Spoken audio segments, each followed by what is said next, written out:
5:15 having arrived, we will call the House Tax Committee meeting to order officially when we have a quorum. So what we will do at this point is we will recess for a couple minutes. I want to get a few more members in here because I want to make sure that everybody can hear this presentation. So we are in a very short recess.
Reconvene the meeting of the House Tax Committee. We're one member short of a quorum, but we're going to get started here. And then when we do have a quorum, there's a couple housekeeping issues we need to look at.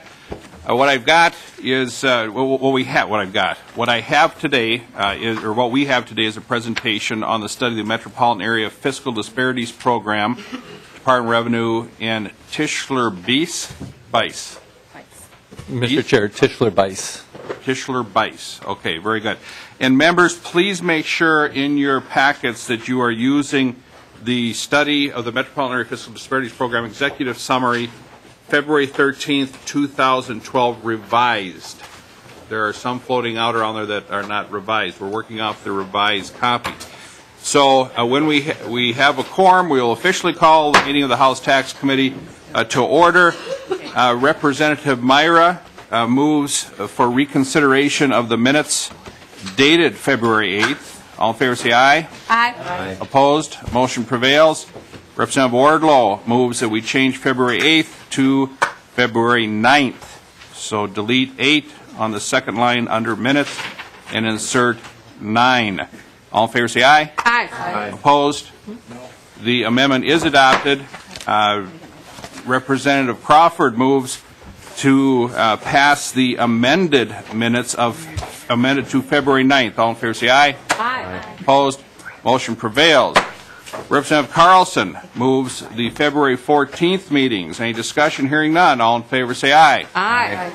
Wasn't a whole lot of time to have discussion, was there? Motion prevails. The minutes are approved for February 14th.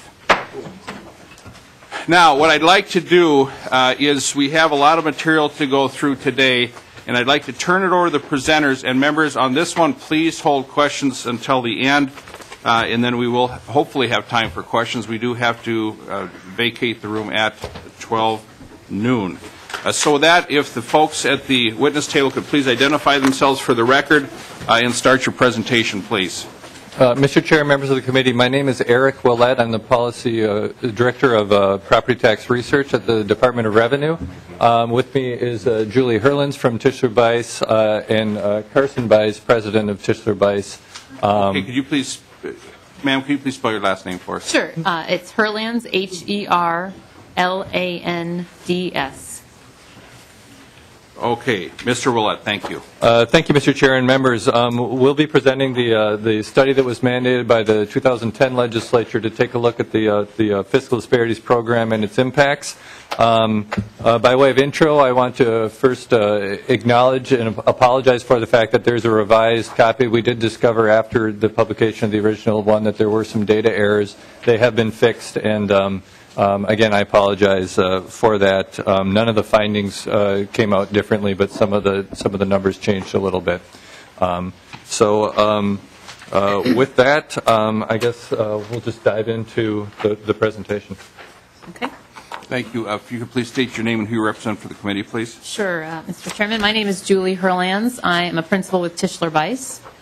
I'm pleased to be with you here this morning doing a presentation on the study that we did on Metropolitan Area Fiscal Disparities Program. Welcome to the Tax Committee. Thank you, Mr. Chairman.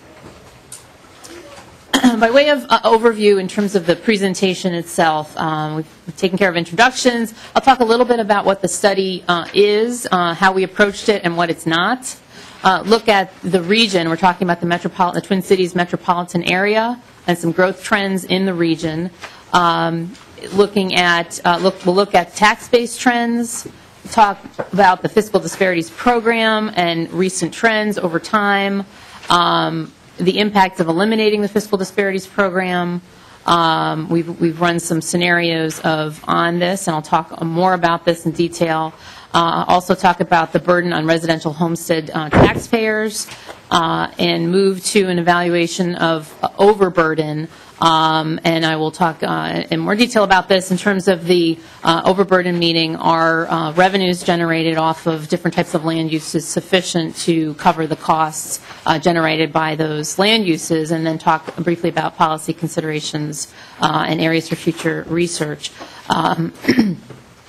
Just by way of further introduction in terms of our firm and where, and our perspective, where we come from and what we do. We are fiscal, economic, and planning consultants. we merged the world of urban planning and municipal finance. The map shown on the screen are our clients, where we've worked nationally, not our offices. We're a small, very lean office based in the D.C. area, but we do work nationally, and we focus. We're one of the only firms nationally that focuses on what we call cost of growth services. What are the implications to local governments primarily of land use decisions, and part of that obviously is the tax policy and revenue structures in these different communities. We also do impact fees and infrastructure financing and revenue strategies. The majority of our clients, like I said, are local governments. About 90 to 95% of our clients are local governments. Occasionally we work on the private sector looking at impacts of development projects, but for the most part we do look at local government impacts, and so that this is the expertise in the area that we bring to this assignment. The study itself, what we did in terms of the study, so the Fiscal Disparities Program takes 40% of commercial industrial tax base and puts it into a pool for redistribution.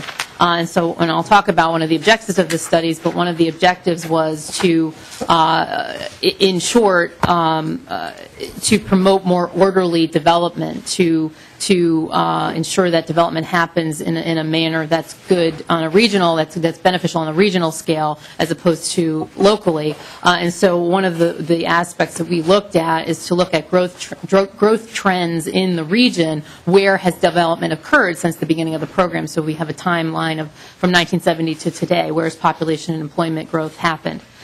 We also looked at fiscal and economic trends in the area. There's some detail in the report on, and I'll talk a little bit about this, about tax-based trends, what has changed over time, and also economic, sort of more global economic trends in terms of income, per capita income, and looking at it by county, and that's the details in the report. We don't get into that level of detail in the presentation. We're tasked with looking at the Fiscal Disparities Program trends over time, and then in particular, as I mentioned, what would happen if the program were eliminated, and what would that mean in terms of tax rates and taxes paid in the various communities. The other key large part of the project is this analysis of overburden, and this is where our expertise in cost of growth services comes into play, about looking at, again, what are the revenues generated off of particularly non-residential types of development, commercial, industrial development. Are the revenues generated sufficient to cover the costs? And so in particular under the program, with the Fiscal Disparities Program in place, and then what would happen if the program were taken away, if it were eliminated. And then we also identify and discuss major policy considerations. So what we were not asked to do is to do a program evaluation of the program, nor asked for recommendations, nor were we asked for recommendations on the program. So this is really an analysis and data-driven type report, and so there are no recommendations here in the study. The region that we're looking at, so it's the Twin Cities region. There's over 180 cities and townships, over 60 school districts, and dozens of other taxing authorities. The program affects all levels of taxing authorities, cities, towns, schools, the county levels, as well as special districts, because it's a tax-based sharing program as opposed to revenue sharing. The Fiscal Disparities Program covers 7 counties. And what's interesting is that at the inception of the program, the way that the census defined the area was a 5-county region. Today, the way the census identifies the metropolitan statistical area is 13 counties, 2 of which are in Wisconsin. But the program itself, the Fiscal Disparities Program, just covers the 7 counties, Anoka, Dakota, Anoka, Carver, Dakota, Hennepin, Ramsey, Scott, and Washington. We also looked at, did analyses throughout the study, grouping the municipalities into development types or regional development classifications, and these are Met Council designations or categories, looking at characteristics of the community. So the groupings are central cities, of which there are 2, St. Paul and Minneapolis, and then developed areas, developing rural growth centers, and rural areas. There's some additional ones shown here, and this is you can see in more detail in the study itself.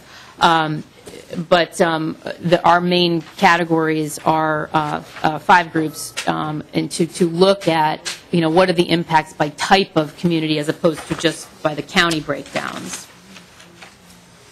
So our first series of slides looking at growth trends, first we looked at population growth by county over time, and so we had some issues in the previous session about the legend, and I'll go through the colors and the color blocks. But first, what you're looking at is on the top bar is the population, the share of population by county in the region in 2010. The bottom bar is 1970, so starting point in the bottom bar, 1970. And so the color blocks go, the first blue, Anoka, Carver, Dakota in green, the large blue aqua color, Hennepin in the middle, Ramsey is orange, Scott is purple, and then Washington at the end in the light blue.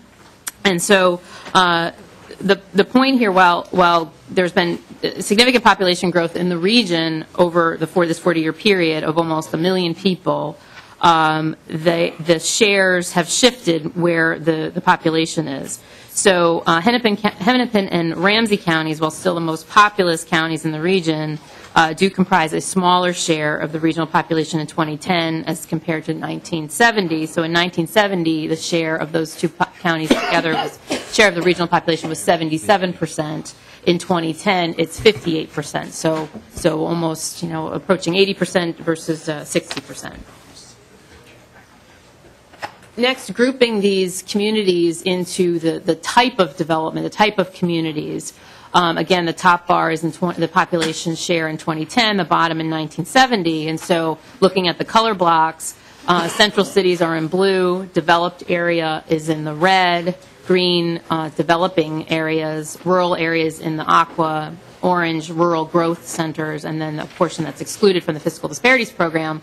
And in the full report, the first appendix in the full report, there is a complete list of all of the jurisdictions, all of the municipalities within in the 7-county area and where they fall within those categories. So if you have a particular place in mind, you can go and look in that appendix for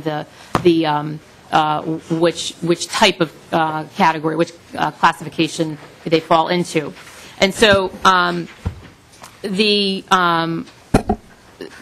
takeaway here is that for central cities, the share of the regional population has decreased from 40% in 1970 to about 23% in 2011.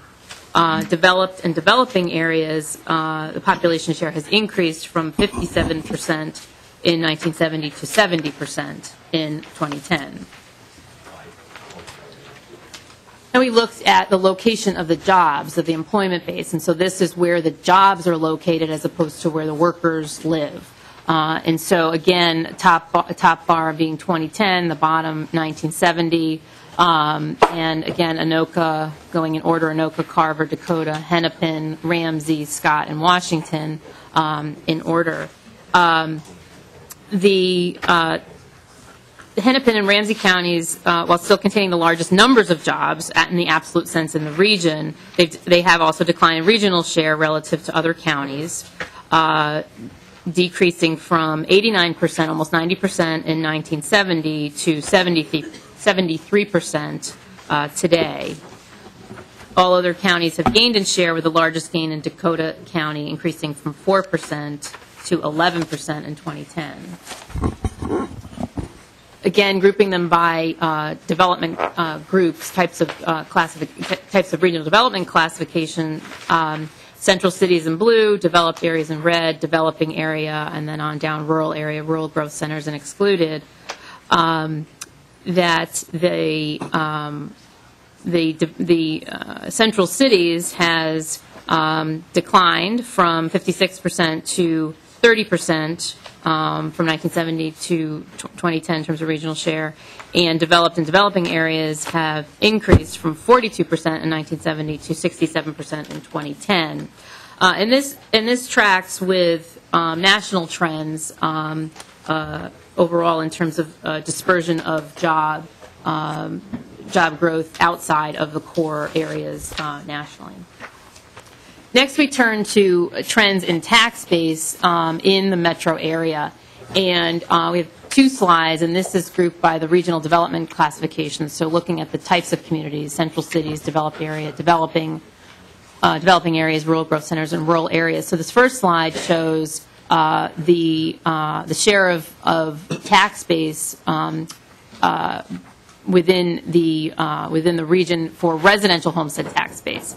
And so for residential homestead tax capacity, most areas have maintained the same approximate share of the regional total share from 1996 to 2011. And this time period is different than the previous slides. This is 1996 to 2011. And so the exception here is with developed areas and developing areas. Developed areas has seen a 9% decrease in regional share of residential homestead tax base, and developing areas at the opposite end has seen an increase of 6%. Looking at the same groupings of communities, but for the commercial industrial tax base, and this is before redistribution of from fiscal disparities program, again, 1996 and 2011, central cities and developed areas have each lost 4% of their regional share, with developing areas gaining 8%. And again, this reinforces the development trends we've discussed earlier in the previous slides regarding outward growth of employment, and it's reflected also in tax base. The Fiscal Disparities Program had 6 original objectives. They're shown here, also discussed in the report. And the objectives here were to provide a way for local governments to share in resources that may be generated in one area of the region without removing resources that government already has at their disposal. To, as I noted earlier, to increase the likelihood of orderly urban development, to reduce the influence or the impact of the locations of different businesses due to the occurrence of major infrastructure availability, and to establish incentives for the region to work as a whole, as opposed to competing locality to locality for commercial industrial tax base. It was also to help communities in different stages of development, so that areas that were developing would have resources available to them, while developed or areas that were on the decline would have resources available as well to make up the difference. And to encourage protection of the environment, so reducing the need to develop environmentally sensitive areas to get commercial industrial property tax base, so that those areas could be preserved and there would be some revenue, some assistance from other parts of the region.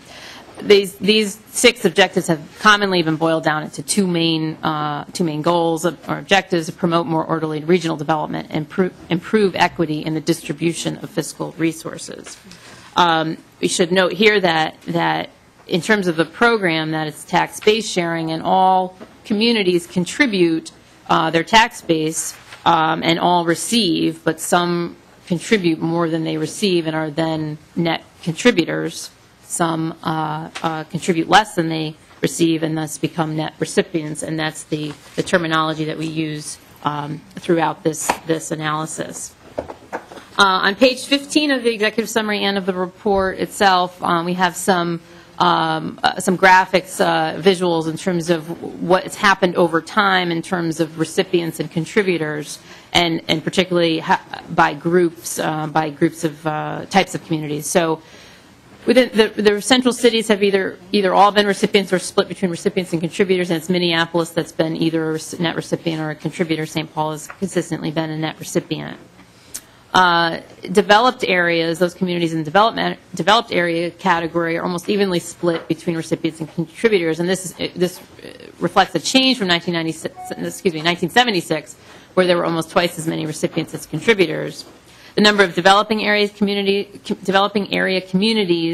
has essentially remained constant over time from the inception of the program, 1976 to 2011. In 1976, when the program took effect, recipients in developing areas, recipients have outnumbered contributors at both points in time.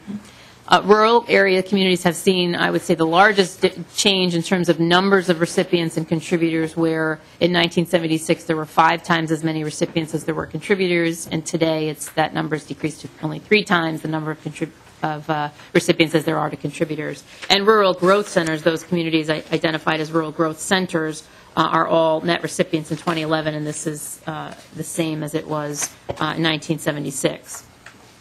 So a big part of the analysis, which was an analysis of looking at what are the averages of current rates totally, and this is page 18 and 19 of the executive summary, the full report on page 96, 98, but I understand you have the executive summary, and this is where the revised version will have the updated numbers here for this piece of the study.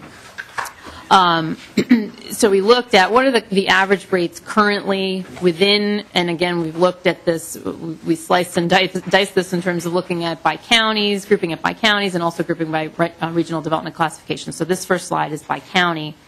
And so looking at current average tax rate, and these rates include the municipality rate, the county rate, the school district rate, and the special district rate, and there are averages used on the special district rate and the school district rates as well. And then what the impact would be if the program were eliminated, what would that do to the tax rates? Again, looking at the top two slides, and also the bottom portion is what would it do to the impact on the what would the impact be on the taxes paid?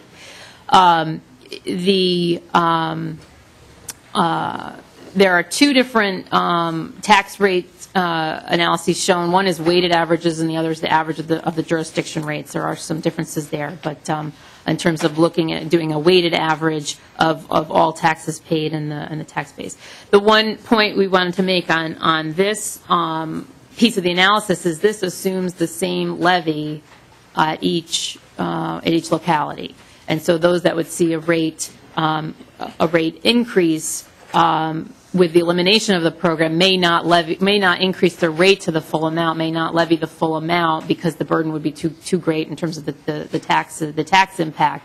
But for this analysis, this is the extreme. Here's what it is today, and here's what the rate would be if it were eliminated, and the levy stayed the same. The amount of revenue needs and the amount of revenue generated stayed the same.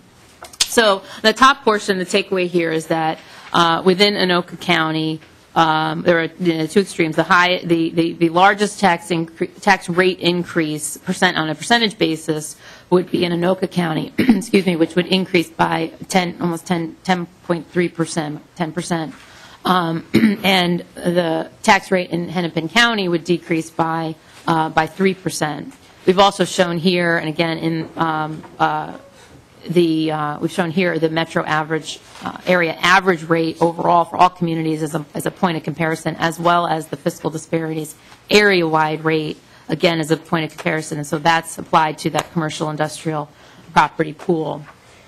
The bottom portion then shows taxes paid, and the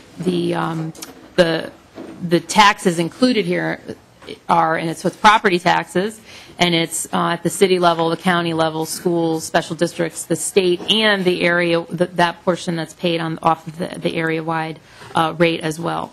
So, again, the 2 outliers here, a decrease in the taxes paid would result in Hennepin County of 2.6% and an increase in Anoka County of 5.6%. Grouping the communities into their regional development classifications is shown here on this slide. And so the top portion is the tax rates and the changes to tax rates if the program were eliminated, and the bottom portion is taxes paid. And so the outliers here in this case in terms of tax rate paid, the rural growth centers would see the largest percentage increase in their tax rates without the program at about 14.7%, and the lowest level of increase would be within the developed areas, less than 1%, less than half of 1%. The taxes paid portion would increase again in the rural growth centers by the highest percentage, 10.5%, and within the developed area would decrease by 1.4%.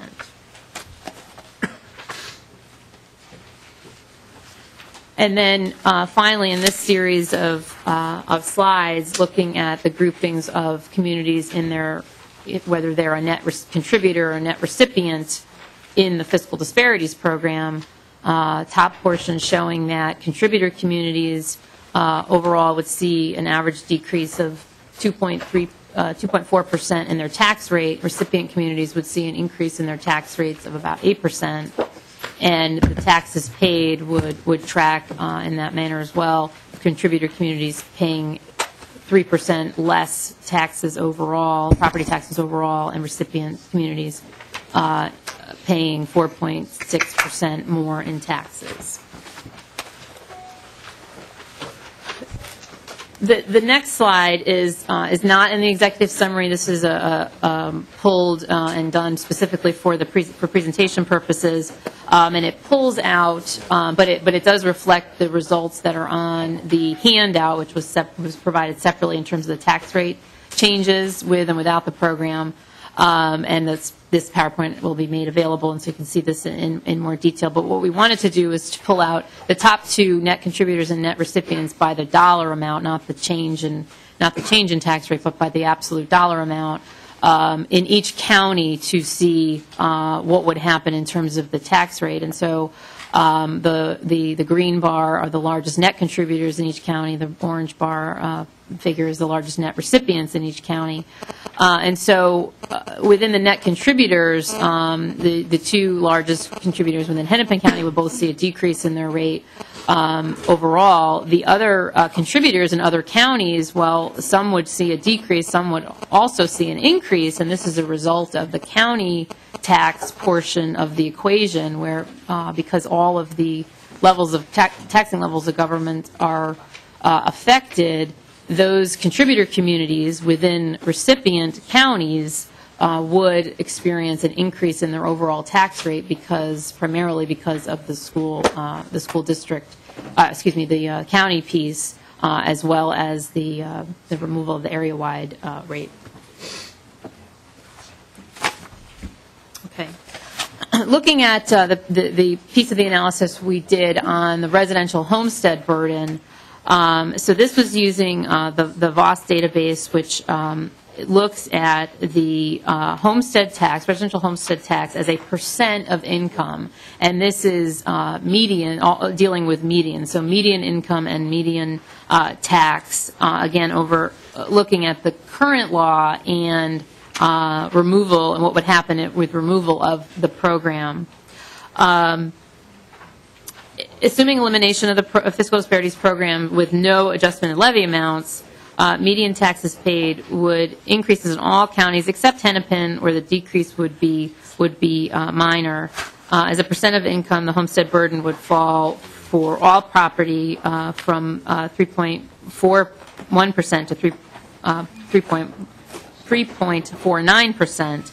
The largest increases would be in Anoka County, and the decrease would be in Hennepin, a 0.02% decrease.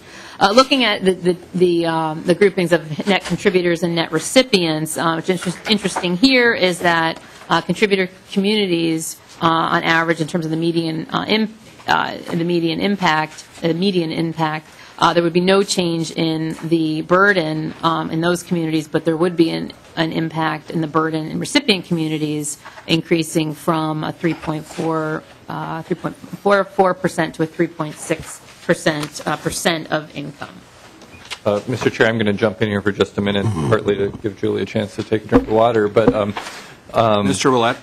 Thank you, Mr. Chair. On the VOS, as Julie mentioned, these are median burdens. So the median homeowner in all of the cities that are in each of these counties. It's important to know, though, there's going to be a lot of variation there depending on the mix of communities. So one of the things that we'll talk about at the end about future research, it would be good to disaggregate this a little bit and look at the extremes, because These numbers, the medians don't move very much, but there are going to be some individual jurisdictions where the homeowner changes up or down are going to be a lot more significant. So important to note that the averages are masking some bigger movement that's going to happen in particular communities. And also one other point that I would make, when you're thinking about the results of taking the fiscal disparities program away, what we show in the PowerPoint is total tax change, but there's going to be a decidedly different impact between the change for commercial industrial property that directly participates in the program and the impact on other types of property which change with the tax rate. So overall, commercial industrial property would benefit from the program going away, where homesteads overall would pay more. Both of those have exceptions to them depending on whether a community's particular circumstances, but one of the reasons why on this slide you don't see a lot of downward pressure or a lot of relief for homesteads is because when you take the program away, homestead taxes on the whole in the metro area are going to be going up 1.5%. CI is going to, commercial industrial taxes are going to be going down 2.5% on the whole. So that's just part of the broader context that makes sense of these numbers. Mr. Lanz? Mr. Chairman, and to that point, the full report does show the residential and commercial, shows the impacts disaggregated into residential and commercial changes, what that would mean to a residential and commercial taxpayer. It's in the full report, the longer document. Thank you. Mr. Lanz, what page are you on now in the summary? Okay, it's yeah. 25? 25. For the residential commercial breakdown piece? Yes. Oh, okay. This is, Page 25. I think we're on 25. Yes. Page 25. okay. Oh, okay, the following, okay, yes.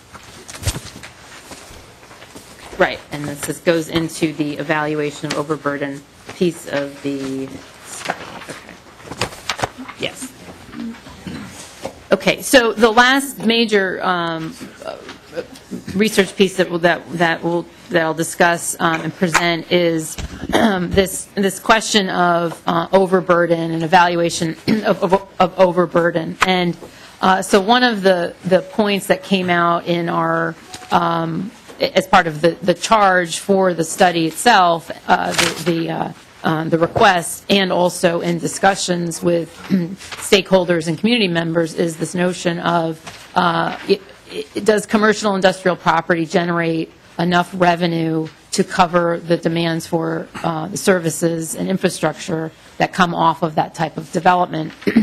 And this is where we do a lot of our work nationally, doing fiscal impact analysis, looking at direct revenues and costs to serve different types of land use, and what happens when you change patterns, what happens if you change types of development, what does that do in terms of the overall fiscal condition and picture for in most cases, a locality. And so what we did to answer this question, or to try to answer this question, or to begin the discussion of answering the question, I should say, is conducted what we call a cost of land use fiscal impact analysis for sample jurisdictions within the region. And so we looked at 4 different case examples representing different types of these categories: central cities, developing area, developed, and rural. And we looked at this in 2 different ways, under the current taxing system with fiscal disparities and then without it. What happens if you take away fiscal disparities? And so we adjusted the tax rates in those situations to maintain the levy. Again, we didn't make assumptions about any kind of levy back situation, but just maintaining that same amount of revenue to meet the needs as they are today. And what would the tax rate need to be, and then what would that do in terms of individual land uses generating revenues?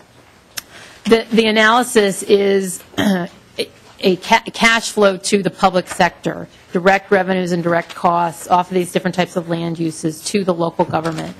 It's different from an economic impact analysis. A lot of times communities will do an economic impact analysis which looks at, well, if you develop if you have a new headquarters office building, if you have a new a new shopping mall, what does it do in terms of the economic impacts, the overall impact to the economy in terms of new jobs created, spin-off development, spin-off revenues, retail, other types of land uses popping up to support that industry. That's important. It's an important type of analysis to be done, but this is not that type of analysis. What we've done is truly direct revenues, direct expenditures. There's no spin-off assumptions made in terms of additional revenues or costs that come out of the type of land use.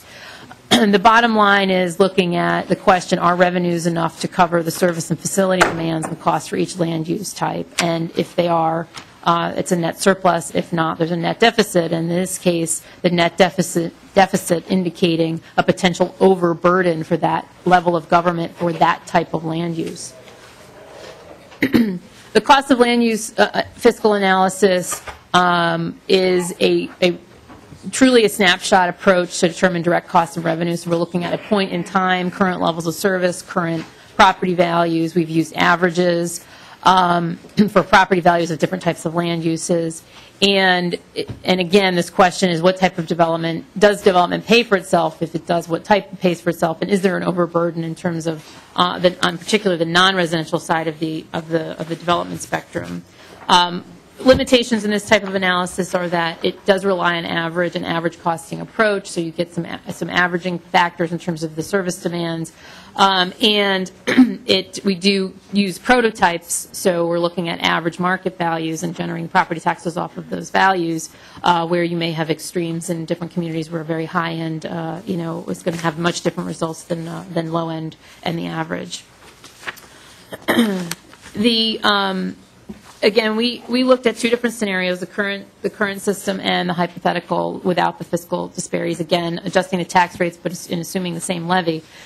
We do, in the fiscal disparities scenario, the first run, or the first set of slides you'll see for each jurisdiction, for each set of communities, is where we do include fiscal disparities revenue coming back to the communities, and we use an approach to base it on the formula, the way the fiscal disparities formula itself. And so the key factors are market values and population. So in this case, our land uses in our scenarios, in our analysis, are the residential land uses essentially get fiscal disparities revenue allocated to those types of land uses, because that's what's really driving the equation, the population and the market values within each community. And so there's a distinction between the two sets of scenarios. We also should know that we don't adjust other types of funding, particular state funding. So adjustments to the fiscal disparities program would affect LGA, the LGA formula, and other fundings, funds that come from other formula-driven approaches. But we wanted to keep that. We kept that constant to see what would happen in terms of adjusting just fiscal disparities. But in reality, all of those other formula-driven aids would be affected as well. This slide is in here for the record. I'm going to use this as my notes really for the first set of slides. I should note that we allocate we have revenue generation for each type of land use and costs as well. And so there's a very detailed further appendix, separate document, Appendix F, which shows all of our methodologies and the factors that went into the fiscal analysis.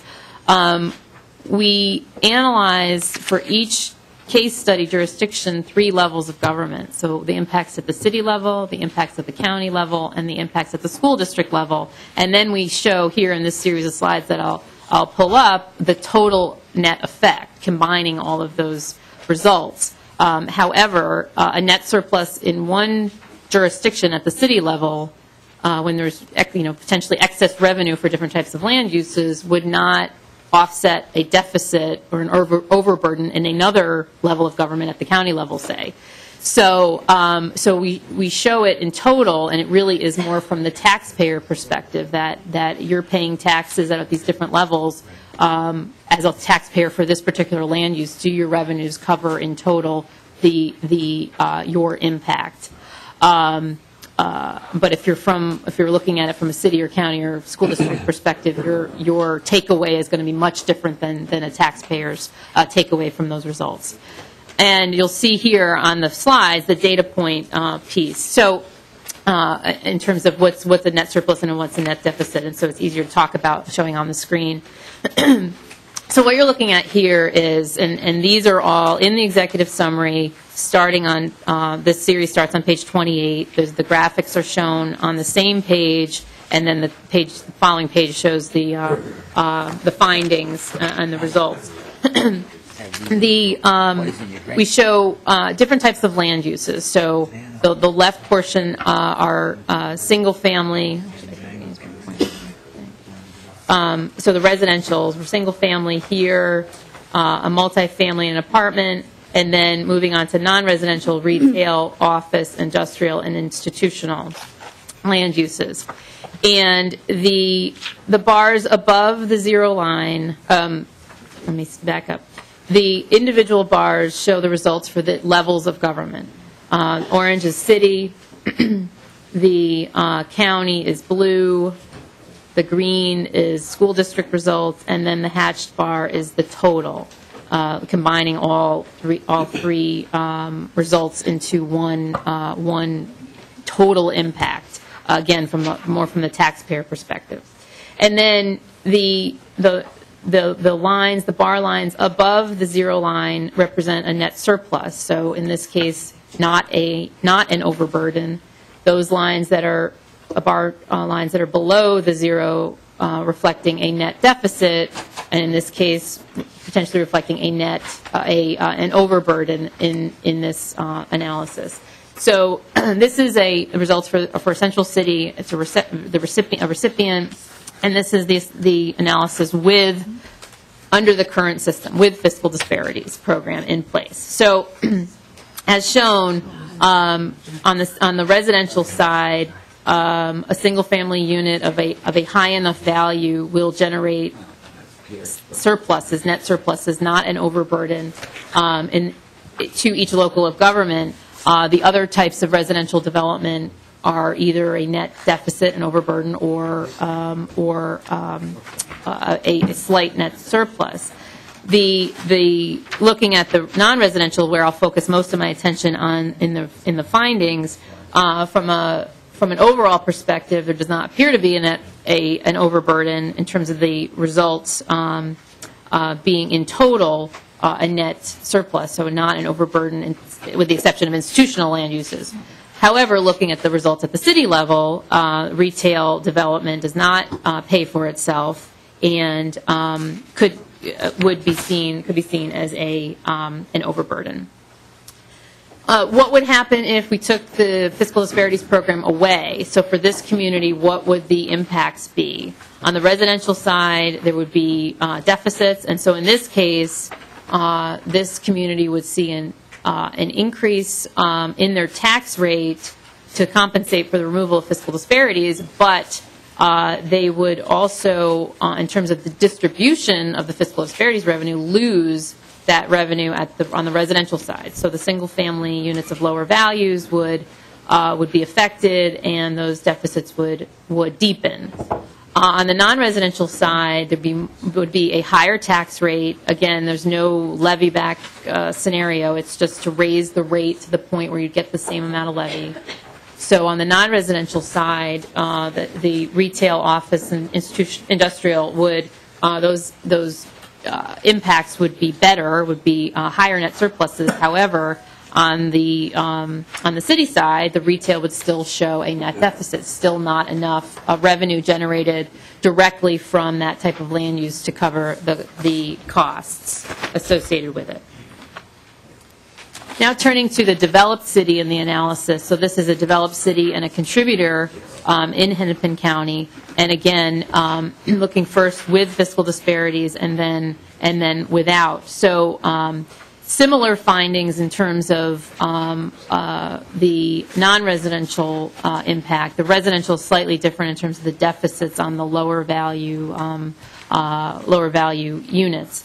On the non-residential side, in total, retail, office, and industrial showing that there isn't an overburden in total. However, again, looking at the city level specifically, that there are a city level on the retail side that revenues generated from retail development are not sufficient to cover the costs. And so taking away the fiscal disparities program, in this case, the tax rate would decrease, so there would be less direct revenues at all levels, in terms of the tax rate itself. So on the residential side, the deficits deepen, it's worsen. On the non-residential side, retail, again, in total is a net surplus and not an overburden, but at the city level, again, without the program, showing a continued overburden to serve that type of development. Turning now to the developing city, again, first with fiscal disparities, and then we'll look at without. Results are, again, similar on the residential side, a little bit of a mixed bag in terms of the median and average single-family home. On the non-residential side, the results change and do switch a bit, showing for particularly retail and office. So in total, on the retail side, in this particular community, in a developing community, the costs incurred for those types of development, both at the city and the county level, are not sufficient to cover the expenses, and in total is an overburden. The office essentially breaks even. Industrial is still a net positive and not an overburden. Without the program, on the non-residential side, the results do flip in total. Retail and office, industrial continues to be a net positive. Retail and office, not an overburden. But again, at the city level, which is the trend throughout, that retail development at the city level not generating sufficient revenues to cover its expenses, again, at the local level, at the city level. And then finally, on the rural, for our final example is a rural area example, which is a net contributor. And this tracks more with the developing area findings, both on the residential and non-residential side, where retail development at the city and county level not generating sufficient revenues to cover its expenses. Same with the office essentially breaking even in total. And removing the program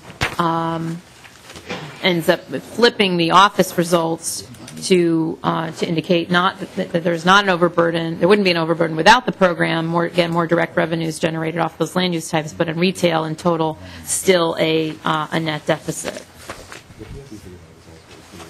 The key findings from this piece of the analysis on the overburden question really does depend on the type of development, residential versus non-residential, and within non-residential, retail, office, industrial, institutional, and also then depends on the level of government. We've seen differing results from the city, county level, and school districts, obviously. I've noted before that the results really differ depending on the perspective of who's asking the question, which level of government, and is going to look at the level of government's going to look at their individual results, and the taxpayer may look at the equation in total. In general, overall, residential and some types of non-residential development do reflect an overburden to their local governments, both under the current system and without fiscal disparities, but again, it varies by jurisdiction and by type of development. There appears to be more similarities than differences among the different classifications of municipalities that we've selected. With over 180 jurisdictions, the differences could be, there could be greater differences doing this type of analysis for every single one of the jurisdictions in the metro area. And again, it's important to note that the scenarios do not reflect a levy-back situation where you're going to change the amount of revenue needs, but the tax rate does increase or decrease accordingly.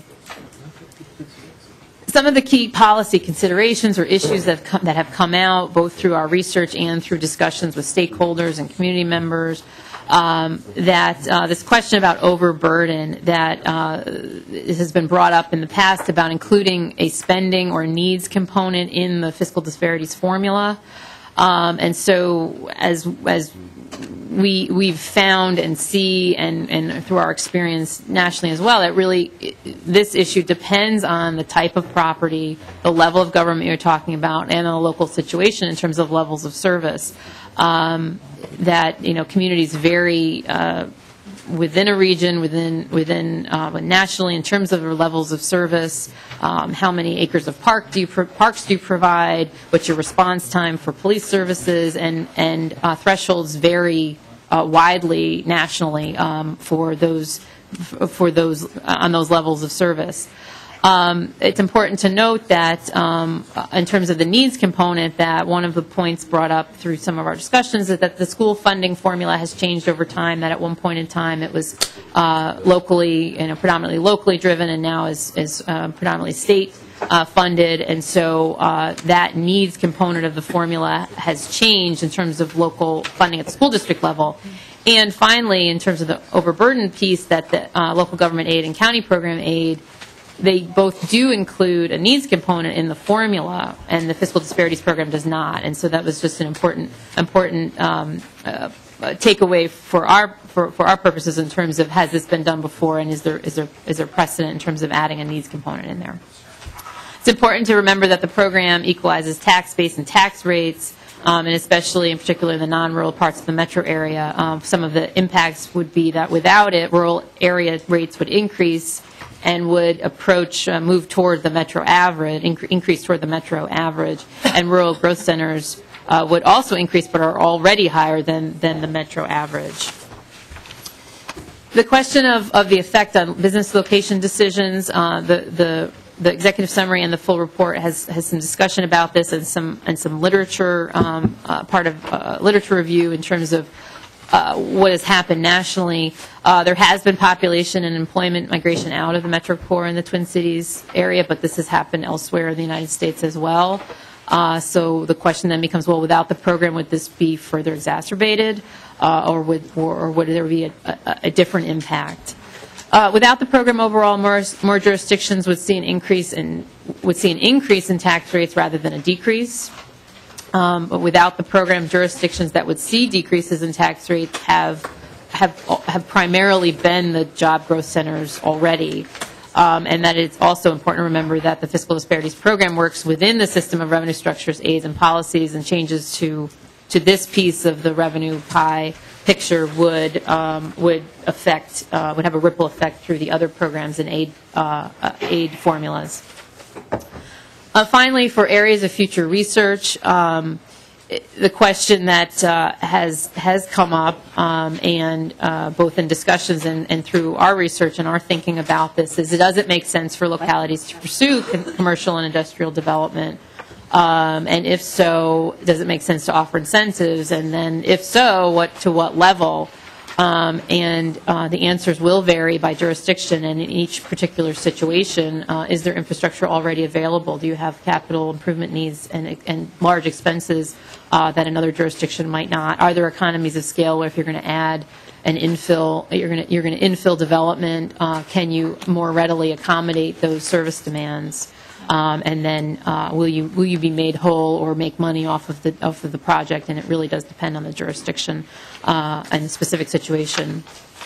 If the key issue or the question to answer is to address is business location decisions and competition among and between localities, then an area for future research could be conducting specific local research, localized research on tax rate effect. What's the effect of changes in tax rate?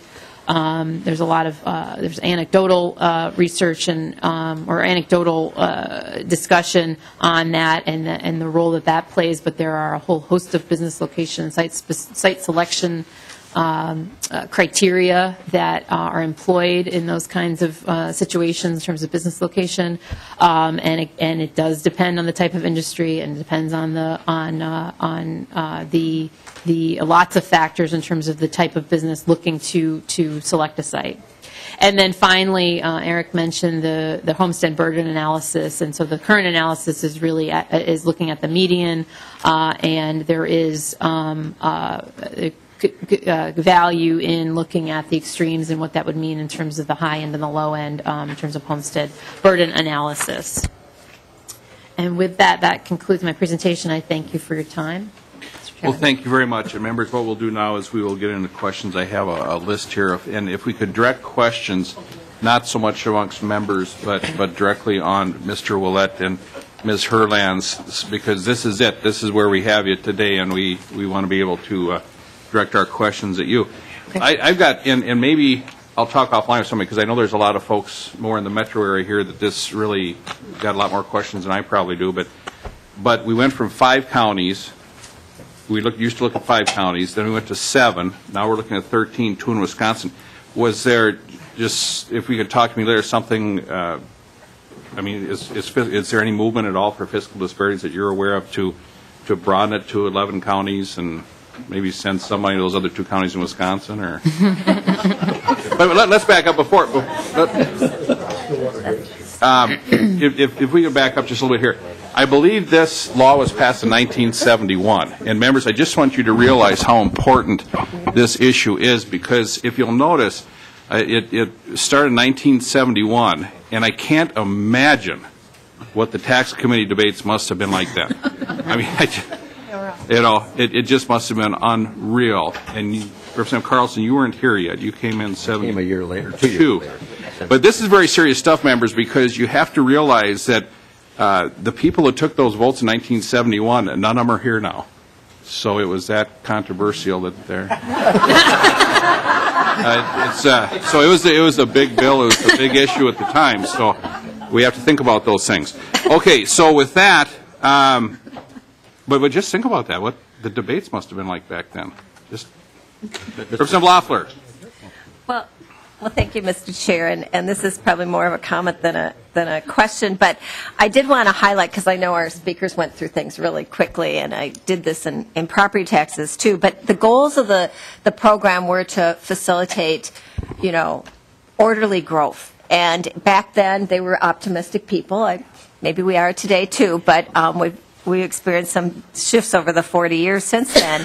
And I think the thought was that everything was going to grow, and everybody was going to do well, and so how could we share that? They were afraid that somebody might leapfrog ahead with the second airport and become another Bloomington, or I think I had heard even that somebody thought the new Minnesota Zoo was going to turn us into Orlando. It didn't quite happen that way. And so, but I mean, I think that was the concept, and I think that it's important to note that, and if you look on pages 4 and 5, it's kind of highlighted, that it didn't result in growth everywhere.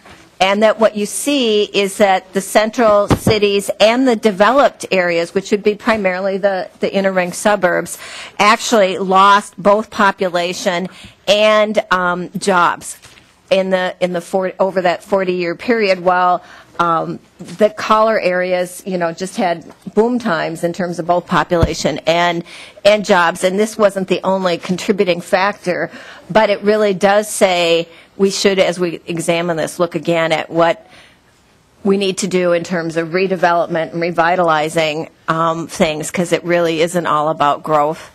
And that was, I think, one of the assumptions when this was put together. And so as a result, we've got, a whole different sort of efforts. And I did point out again, and I always think it's good to highlight our tax staff's work, and that when I was reading through this, I found the one sentence that I thought best crystallized this program, and I highlighted it. And then I looked at the footnote, and it says from Hines and Baker, a 2005 report. And that's on page 13, because I know it's hard to absorb all this tax-based sharing, but it just says taxpayers and jurisdictions contributing more than they receive the net contributors, pay more than their jurisdiction's levy. And those receiving more than they contribute, the next recipients pay less.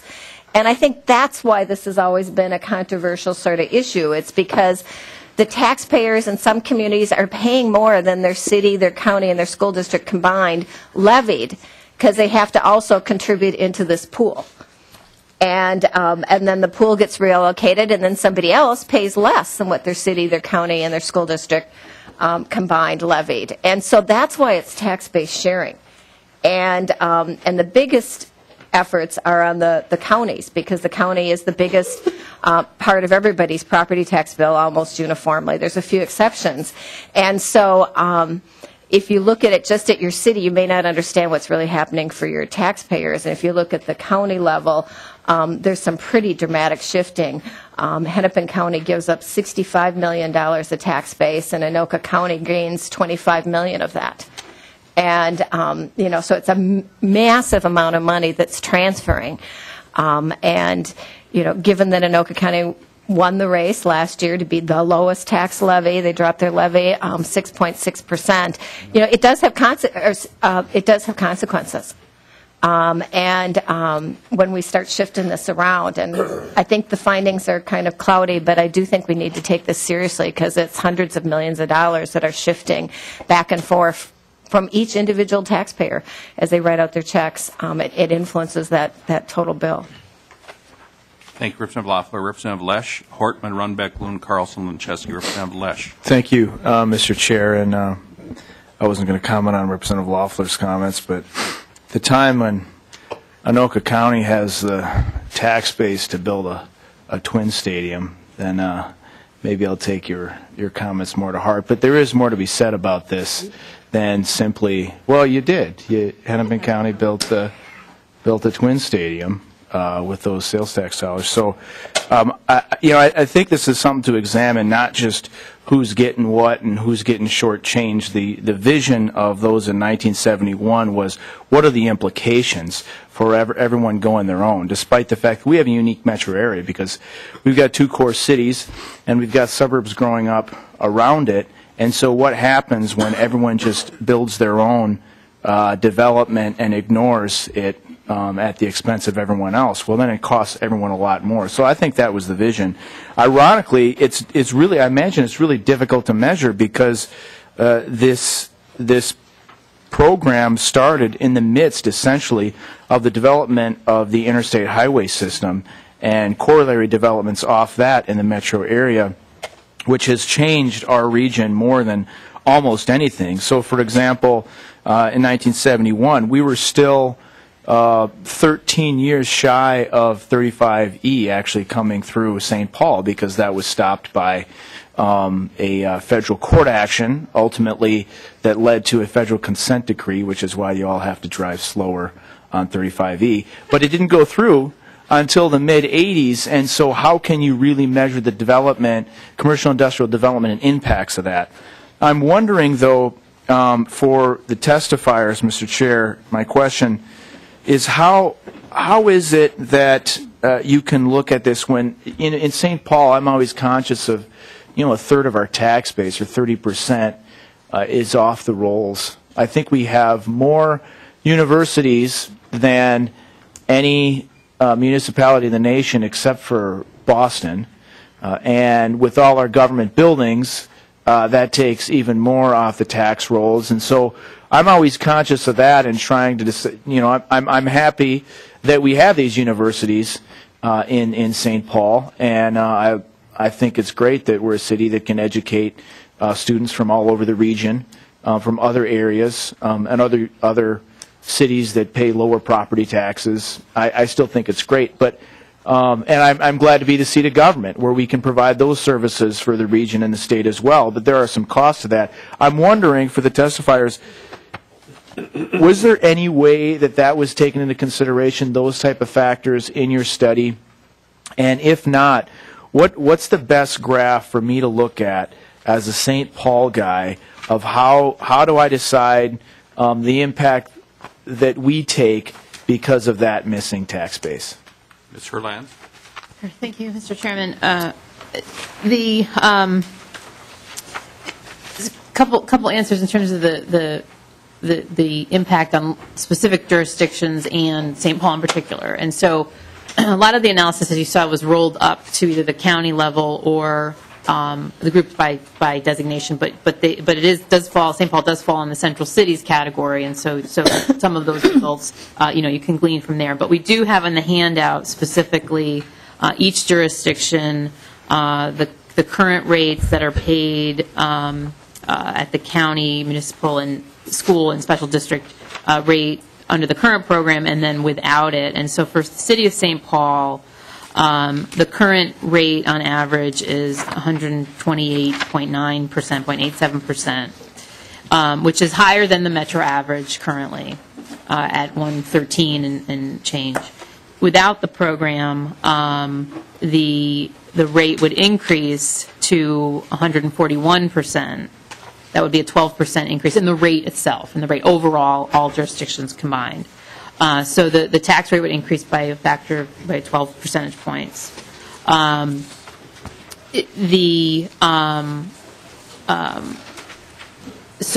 that reflects, one of the higher percentage increases. They are the largest. City of St. Paul is the largest net recipient. Well, if I can just follow up, Mr. Chair. Sure. So my question is this: the reason for this tax base shifting is because of shared resources, and so I'm trying to figure out. I can measure in St. Paul that our shared resources are because we've got universities where we're educating the children of the region, and we've got government buildings that are serving the people of the region and the state. So I understand that, why we have a loss of tax base because of that. But is there a way to extrapolate that impact specifically related to, say, if we didn't have the Capitol here, if we had an office building that was paying property taxes, or universities that were developed? Is there a way to extrapolate from that from the study? And for other municipalities or counties, the causes of their shortage of tax base, how would I go about examining that? Mr. Lands?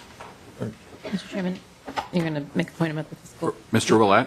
Mr. Chair and Representative Lesh, one of the things that might be helpful is when you look at those case study graphs, the last set of graphs on the very end that are called institutional land uses, that's a way to sort of quantify what that negative impact of the universities and other tax-exempt properties might be. It's going to be different in every community, and obviously your community has a lot of those, but it's consistent throughout the case studies. The case studies confirm what you're saying about the sort of net drain on government sort of cost benefit from those types of land uses. But keep in mind, at least from the municipal perspective, the retail is consistently a net loss for municipalities, although for taxpayers overall, they generally end up positive in the case studies. So depending on what you would, in your theoretical, eliminate a university, replace it with something else, it kind of depends on what that something else is. And you look at the different land use types, and you can see, some are going to be a net gain to the community in terms of the revenues they bring and the costs they bring. Others are not going to be as good of a deal. So that's the sort of thing that the local governments have to grapple with when they decide, we've got this redevelopment we're going to do, or this new land we're going to develop, depending on the city. What are our options? And obviously, when you look across the case studies, you see that some options, from a government budget perspective, are better than others. Although there's other reasons you want these kind of facilities. Mr. Lamb? If I may, Mr. Chairman, to piggyback on that last point that Mr. Willett was making about, swapping out different types of land uses, but, this really is looking at the direct impact, the direct revenues and direct costs, and not taking into consideration the economic impact and the economic value or otherwise of those types of land uses. And so you get lots of spin-off benefits from a university development that do end up trickling down into fiscal impacts, more revenues generated locally potentially if it's in the right place and in the right community, with others, so supporting development would pop up around there. But this really is, part of the equation. The the fiscal impact to those levels of government. Institutional is not going to pay its way, but then layering on the potential economic impacts off of particularly universities, and there's lots of studies out there for economic impact analysis of universities and the benefits they bring to communities. Representative Lesh? No, thank you, Mr. Chair. Representative Portman? Thank you, Mr. Chair. You talked about the different impact in the counties, but we didn't really do a discussion of the cities and the different impact in the cities within a county. And I noticed in a county like Hennepin, where overall the median tax burden would decrease, in certain cities that's certainly not the case. And I'm wondering if you can talk about the characteristics of the different cities in Hennepin County that would see rather large tax increases if the program would go away compared to the cities that would pay less in taxes. It looks like Brooklyn Center, Brooklyn Park, Crystal, Robbinsdale, St. Anthony get hit pretty hard.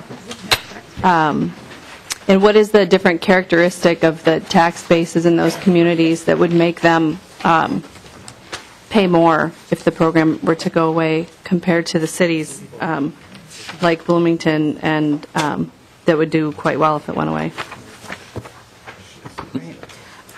Mr. Lance or Mr. Willett? Mr. Willett? Mr. Chair, Representative Portman, within Hennepin County, there are communities that are net recipients from the program and communities that are net contributors to the program. Every community contributes 40% of its growth in commercial tax base since 1971 into the program.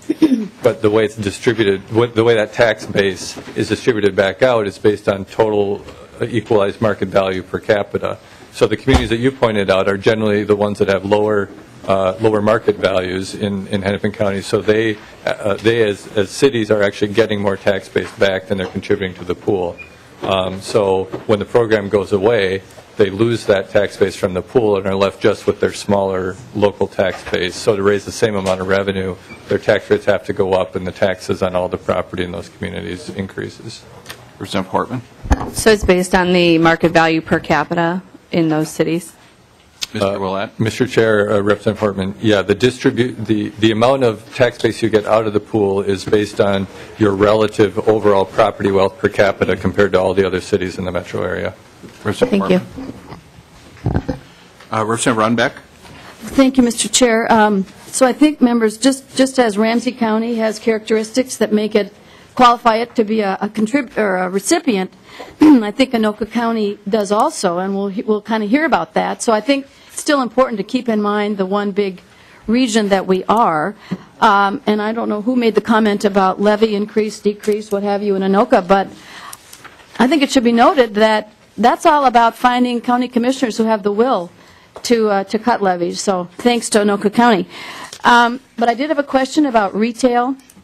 And what is it in the analysis? Is it the cost that you impute to retail with respect to police services and so on that inherently make it, okay, Mr. Lance? too costly? Mr. Chairman, Representative, the primary drivers on the retail side are police costs and road costs. And so for retail development, you're going to get more vehicle trips attracted to that type of development. And so the road costs are going to go up, and also in modeling police costs, we do use vehicle trips, because if you think about a retail establishment, the real impact from a police and fire public safety perspective is through the traffic, the people traffic, not necessarily just the jobs, the people that work there. So you could have a 7-Eleven with 3 people that work there at any given time, but you're going to have many trips during the day with folks coming in that are going to impact your public safety needs, so through shoplifting or medical emergencies, and also the impact on the roads that are serving that development. Chair Runbeck? Thank you, Mr. Chair. Representative Lewin? Thank you, Mr. Chair. And I think for Ms. Hedlunds or whoever would like to address, but Representative Runbeck hit on one of the questions that I was going to key on with regards to retail. And I know the legislation, I authored the legislation to provide the study, and my original bill did ask for recommendations, and apparently when this got through the final process, that was taken out at some point along the line, which I will find out about at some point later. But anyway, I wondered, because of the work that your firm does, and that if you could respond to these questions with regards to some considerations, and from your work on development and that, if other areas have looked at this, or what might make sense for the committee to consider. But one is that, when you're looking at retail and the cost to the municipalities of retail, certainly the Fiscal Disparities Program does not distinguish on commercial and industrial properties. Retail pays like everybody else. But yet the cost to those cities, including the net contributors, they may bear a higher price for having those types of properties in their cities, certainly. So, would that be a potential recommendation to look at either eliminating or adjusting for retail as commercial and industrial property in cities as part of this pool and this distribution? Ms. Herlenz, to the loon question, I find it interesting that somewhere along the line that dropped, that the recommendation, I was just wondering, what would your firm charge to make recommendations, and would you really want to do it? The boss just left, so I'm going to leave. That's not a good sign. To the loon question, Ms. Herlenz. What would it cost? Anyway. But the price just went up. Yeah. Let me provide some context in terms of the Fiscal Disparities Program. It's the only place in the country that has this type of program at this level and this scale. There are tax-based sharing and tax-based sharing programs in other places on a much smaller scale. There's tax revenue sharing programs for specific purposes. I'm not an authority. It's not a comprehensive, index in my head in terms of who does what and where. But there's obviously lots of revenue sharing that happens from the state levels, down through, nationally. So the sharing part is not unique, but the Fiscal Disparities Program in and of itself, the way it's structured, the way it's been done, the long-term nature. This is one of a kind.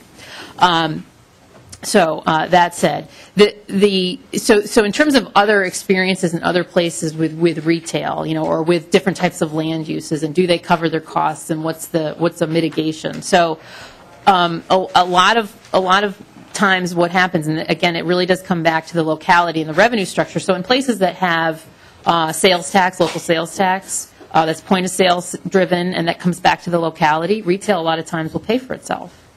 So you have property values and retail sales tax that's going to pay for itself. In places that don't have local, point of sales tax that stay locally, it tends to not because of the cost structure, because of the cost implications. So there's that piece. Other mitigation tools, I mentioned we do a lot of impact fee work. So impact fees are one-time charges on new development to cover capital costs, cover infrastructure costs. So a lot of times communities will look to these sort of other sources of revenue and other financing mechanisms to cover those costs, to cover those shortfalls, and particularly on a lot of times on the non-residential side and on the road side, that you have these needs for new roads or improved roads and additional capacity. And so there, what can you do? You can have new development pay their fair share of those costs, not the total cost, but their fair share of what their impact is. So there are local solutions in terms of the mitigation. But overall, on the formula side of the equation, that would be a big undertaking, and I would say primarily because of just the numbers of jurisdictions that are affected and the conditions. Representative Lewin. Thank you, Mr. Chair. And I'm sorry, Mr. Lanz, I can't see you. I'm talking around. Okay, thank you. All right, thank you, and that's important to note, and Representative Lincheski and I were just nodding back and forth that, most of our, we happen to represent two major significant contributors in this, but the point of sales taxes that you referenced don't exist in our locations. They do exist in some rural areas of our state and also in our central cities, but not in our communities, which have a significant amount of retail. And then just, I guess, a little more broadly, one of the objectives of the program as created was to kind of, what I assume was to encourage sort of smart development, if you would, to consider placement of parks and other things, so that communities didn't engage in, bidding wars really to entice businesses to come in, and it didn't disadvantage cities and areas that couldn't do that. But, several years later, is it possible that the program is actually having the opposite effect? I mean, if communities are largely being rewarded through the program, in which if they don't have any commercial industrial, if they're bedroom communities significantly outside of employment centers and that, I mean, is this encouraging sprawl and sort of less smart urban planning? Mr. Lance? Mr. Chairman, Representative Bloom, that's an excellent question. We've had lots of discussions internally and externally about those issues and the effect and the not having an effect. Did it have an effect? And so there's a few points about one of the things that have come up about development patterns about is there. Does that provide a way to do just what you're saying for communities to focus on residential development and not encourage commercial industrial development? Is that necessarily a bad or good thing? I would say it depends on the location. Do you want to continue? Do you want should the region have job growth that continues to move outward, and it has, even with the program. So without the program, if it hadn't been in place, which is the same effect, the same trends have happened elsewhere in the country, would it have been worse or would it have been different? And this is kind of taking out the St. Paul situation, because that is a very, that's a unique piece of the puzzle, because that is part of the core, and so there are real impacts there taking away the program. But the question is, well, if you take away the program and tax rates increase in areas that are, in the outlying areas, does that then encourage a type of development pattern that you're referring to of more focused inward, where the rates would potentially be lower? And this is, again, this potential for future research, really focusing on the tax rate effect, and you can model it. It becomes more difficult at the localized level, because it's more of, the first pass at a site selection is really, looking at the overall tax structure as opposed to individual, local level. I reference in the report the Itasca project report, and really their discussion was at a much higher level. The state tax structure first and foremost, and then a decision about a location decision at that level first, before you even come into the region, and then looking locally. So it's very layered, obviously, and there's lots of complexities. But I do think all of that question and the point about the choices about development types and what what localities have incentivized or not incentivized, it comes into play, and Fiscal Disparities obviously had a role in that. But to undo all of the other elements and features that would go into the equation of a development decision is impossible, I would say, at this point in time. Representative Bloom? Thank you, Mr. Chair. And just one final, because I know there's a number of members on the list. If you were to create a program like this from scratch, does it make sense to base it strictly on commercial industrial properties in various areas and not take into consideration necessarily the needs of communities as this redistribution occurs? I mean, we've got other programs, local government aid, and that look at different characteristics of cities, but Fiscal Disparities doesn't do that. And there have been a couple of newspaper articles in advance of this hearing talking about the study and the look, and some areas with pretty wealthy residential, property values that are net recipients. And some comments have been, well, we don't make the rules, we just abide by the game. So, and I'm paraphrasing, putting words in the mouth of that story, but saying that they don't necessarily need it, but they get it just because that's the way the formula works. So if you were going to create this, would you look at those other factors as a more thoughtful program? Mr. Lance, and then the second question is who would carry that bill? Mr. Lance, to the Loon question. Okay. Mr. Chairman, Representative Loon, I were to create this program. I mean, You create it.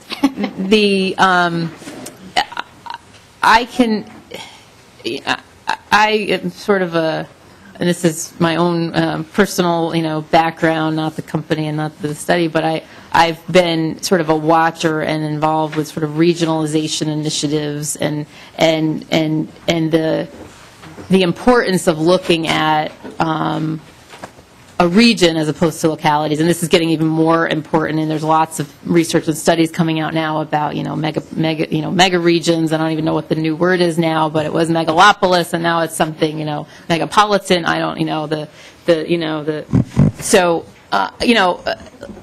land use and spending decisions are made locally, but economies are regional, and looking at in this case, the drivers of economic development on the commercial industrial side. I mean, I can see why, and I can see the innovativeness of the program.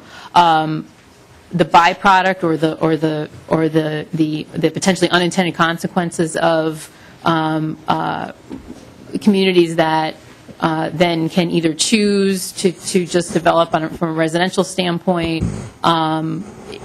again, may or may not be beneficial to the region, because you may not want heavy commercial industrial uses in some of these areas that increases the cost, that spreads the cost, to locations that shouldn't, either shouldn't have it or don't have the access, or you're building new access, major infrastructure to accommodate that.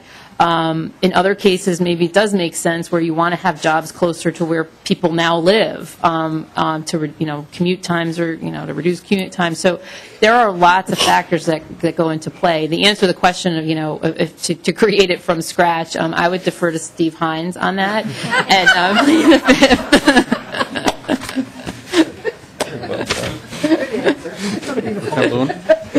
Mr. Hines, I'll be visiting with you later. Thank you. Okay, I have on the list Carlson, Linchesky, Deputy Loeffler. Representative Carlson. Yeah, Mr. Chairman. By the way, you referenced whether or not I was here in '71. I was here the very next legislative session, and this issue was, that debate you were talking about, carried over, and I was a member of the tax committee when I came in '73, so carried over. And Charlie Weaver Sr. was on the tax committee, and as one of our handouts pointed out, was the chief author. But that's not where I was headed. I think the discussion on this has to, in part, talk a little bit about the service that a given community is providing. And I'm going to use Robbinsdale as an example. It's one of the 4 cities that I represent in total or in part.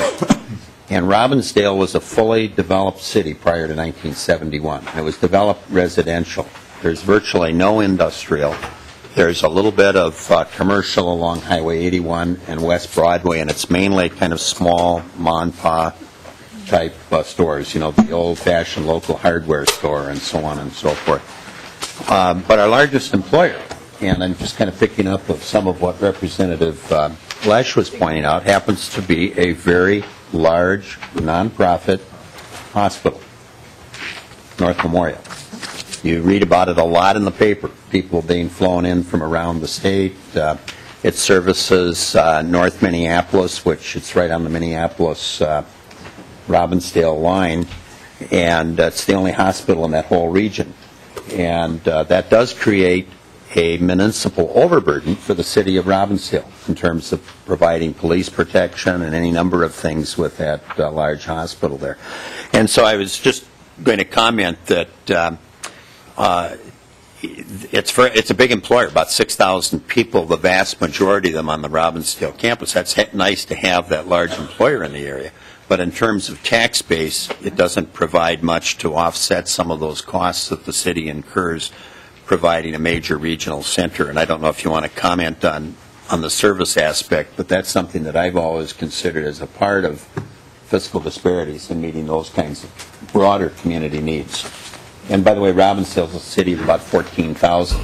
And going back to Representative Lesch's point about percentage of property that would be off the tax rolls with that large hospital complex, I don't know if it would rival St. Paul as a percentage or not, but it would be a very big percentage of the city of Robbinsdale's potential tax base if it were on the tax base.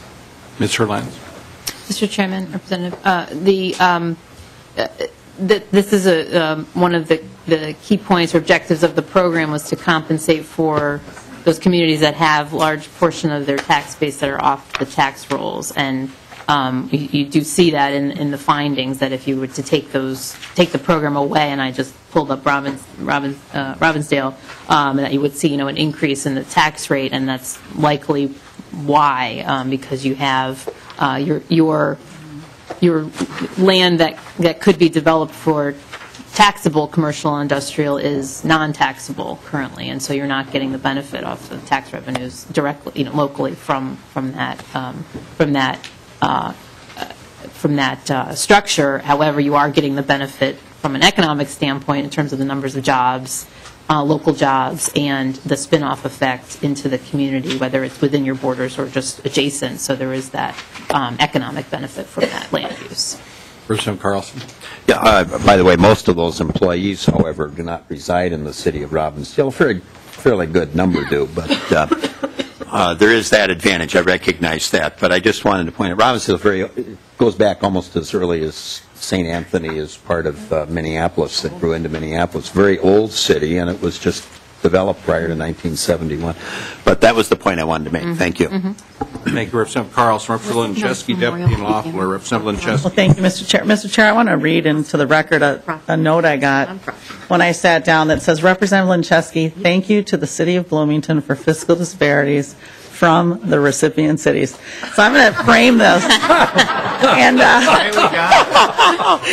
many of you know I've said repeatedly, it'd be nice if they just send me a thank you. But even better now, even better, I got another note. Well, this was in property taxes. So I came in here and I got another note that says, Dear Representative Lincheski, I would like to thank you for your constituents' tremendous generosity with their money to the rest of the state, and that's key because all of rural Minnesota is benefiting from this program as well.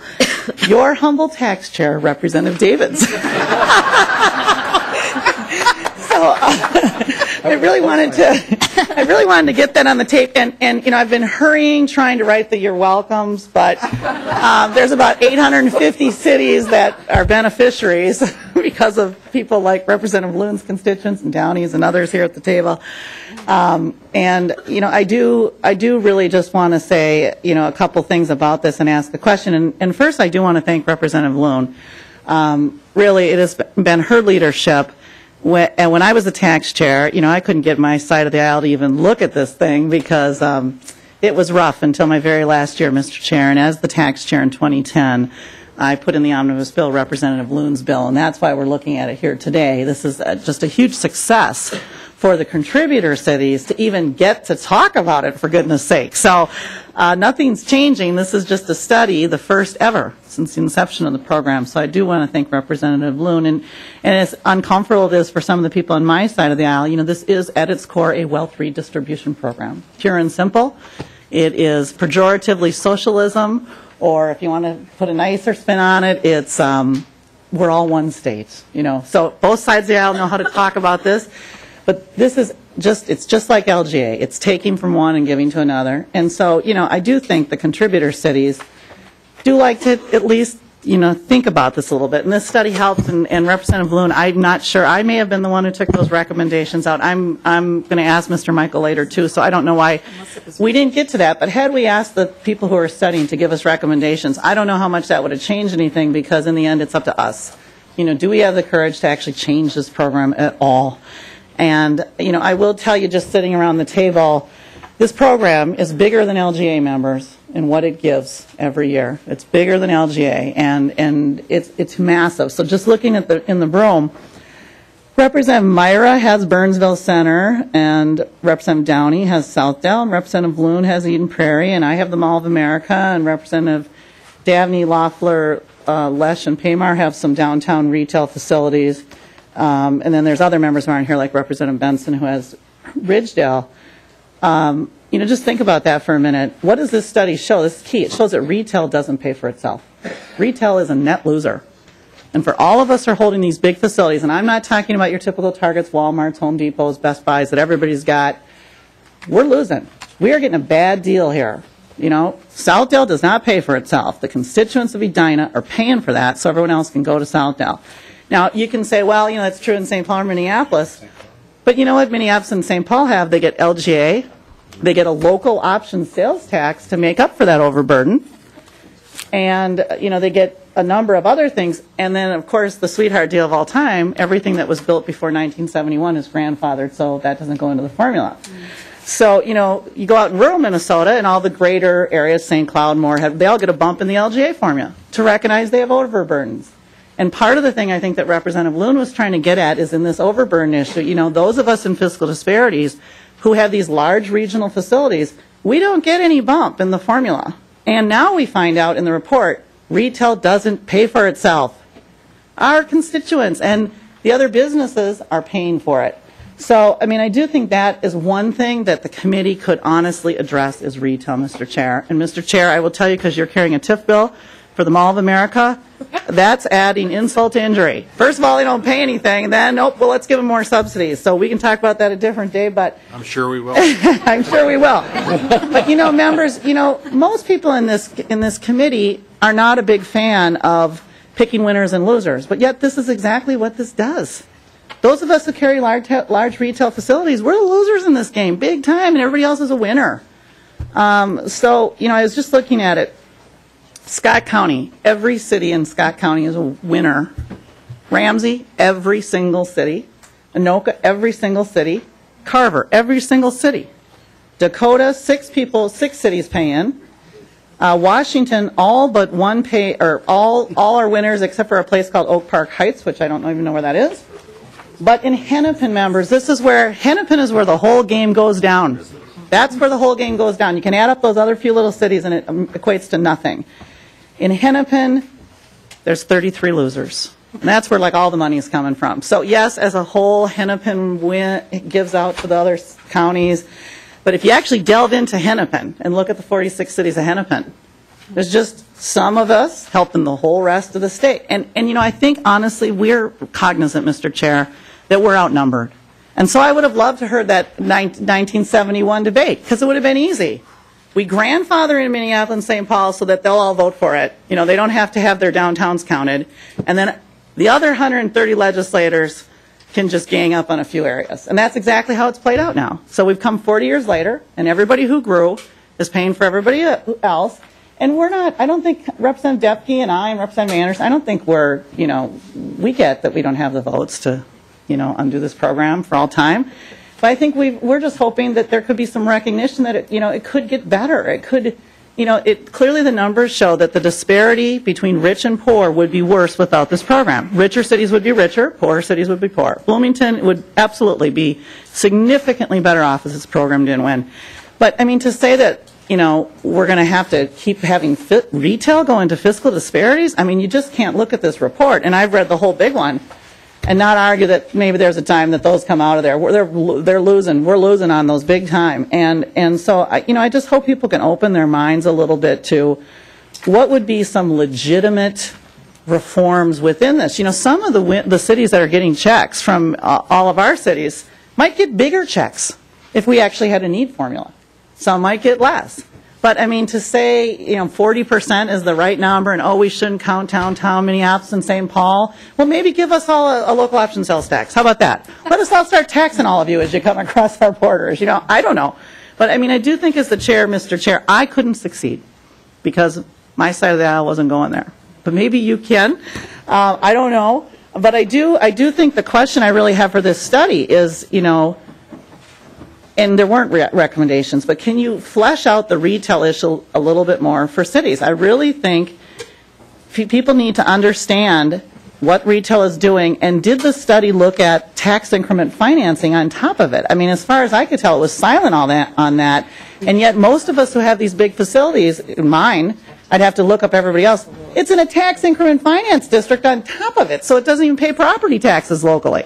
So we're really getting the short end of the stick. And I think Southdale was originally in one. I don't know if it's expired, but then people come along and try to extend them so we can never get a dime out of the facilities. But Representative Chesky, can I have that note back? yeah.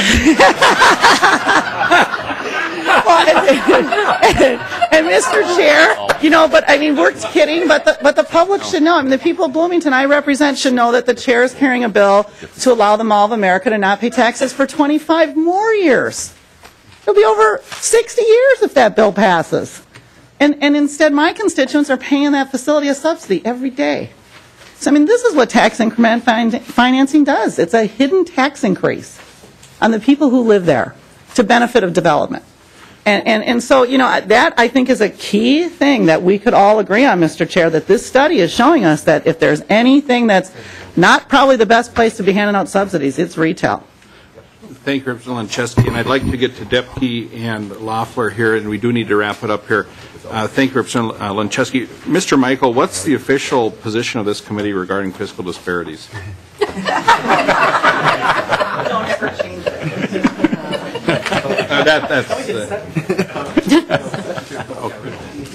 Okay, Representative Depke.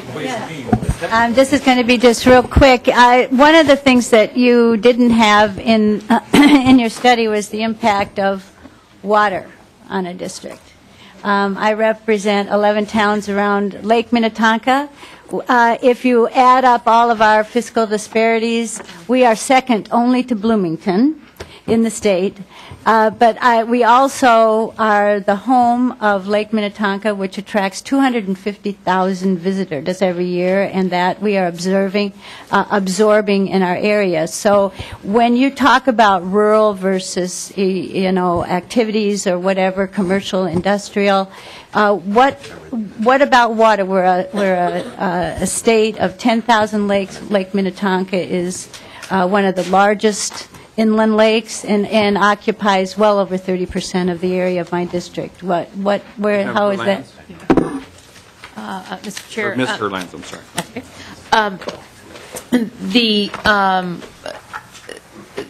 In terms of the impact of the tourist attraction from the water or the provision, I need to clarify. Well, I mean, in terms of how you are looking at the fiscal disparity, we don't receive any. We give out. My residents on if we did without fiscal disparities, they would greatly, be happy. They'd be thrilled to get that. But we do have the expense of the lakes, because lake property is taxed at a much higher rate, and so, but yet we are home to one of the largest freshwater lakes in the country, and we get 250,000 residents a year that use our bike trails, that use our lakes, and so forth. And so we are definitely dearly paying to subsidize that as well. So just wanted to let you know that it's not just about retailers. Mr. Lands? Mr. Chairman. Very brief, please. We're going to go. Okay. Yeah, and this speaks to the complexity of the needs factor or the overburden factor. And we did not look specifically at lake communities in our analysis, but that was, it just speaks to how complex the need piece would be in terms of factoring in non-residents, visitors, what the impact is there. And again, in our fiscal analyses elsewhere, that may come into play depending on the jurisdiction, and to quantify those costs, what are those additional costs, and the types of other land uses that support the tourist industry within that jurisdiction. What does it cost the local government to provide those services and maintain an adequate level of service? Thank you. I just wanted to make that point because that is very important. We're number 2, guys. And we'll wrap up very briefly. Representative Loeffler. Thank you, Mr. Chair, and I'm just hoping that our guests will be able to break out some data on what part of the pool is inflation versus what is new development, or at least inflation of that 1971 base, because my understanding is that the values of commercial industrial just through inflation have increased like 4 or 5-fold, and so maybe that's another issue we need to look at, is how much is true growth sharing from new development versus what's just the impact of time. Thank you, Representative Loeffler. And thank you, members, for your work today, and staff. Lay out. Good government all the time. We are adjourned.